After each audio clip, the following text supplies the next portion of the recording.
क्या आपने कभी महसूस किया है कि जब सब कुछ ठीक भी हो तब भी मन अशांत बना रहता है?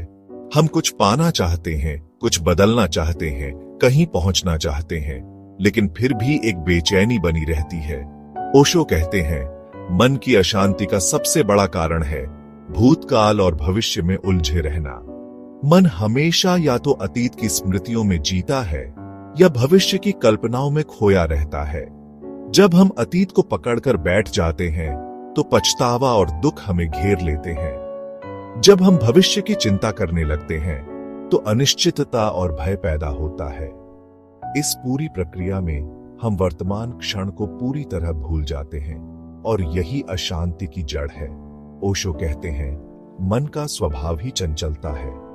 आप इसे रोक नहीं सकते, लेकिन आप इसे समझ सकते हैं।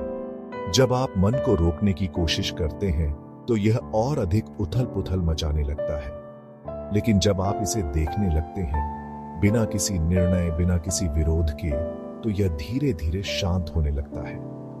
यही ध्यान का मूल मंत्र है।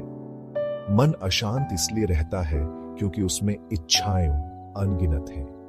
हम किसी चीज को पाकर संतुष्ट नहीं होते, हमें और चाहिए। हम सोचते हैं कि अगर हमें यह मिल जाए तो शांति मिल जाएगी, लेकिन जब वह चीज मिलती है तो एक और इच्छा जन्म ले लेती है। यह एक अंतहीन चक्र है। ओशो कहते हैं, जब तक आप इच्छाओं के इस बंधन से मुक्त नहीं होते तब तक शांति मिल ही नहीं सकती।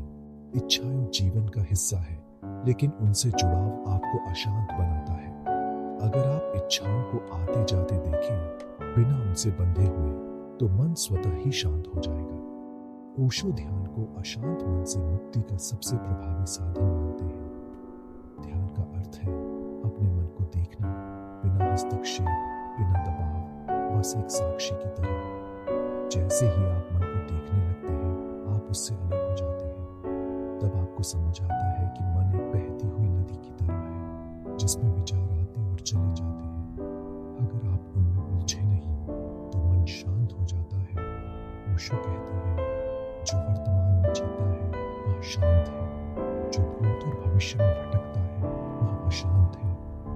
इसलिए शांति पाने के लिए सबसे महत्वपूर्ण है इस क्षण में पूरी तरह जीना। जब भी मन अशांत हो, बैठ जाइए, आंखें बंद कर लीजिए और अपनी सांसों को महसूस कीजिए। ध्यान दीजिए कि विचार आ रहे हैं और जा रहे हैं, उन्हें रोकने की कोशिश मत कीजिए। बस देखिए, धीरे धीरे मन की गति धीमी बढ़ने लगेगी और एक अद्भुत शांति का अनुभव होगा। यही ध्यान का जादू है, यही ओशो का मार्ग है।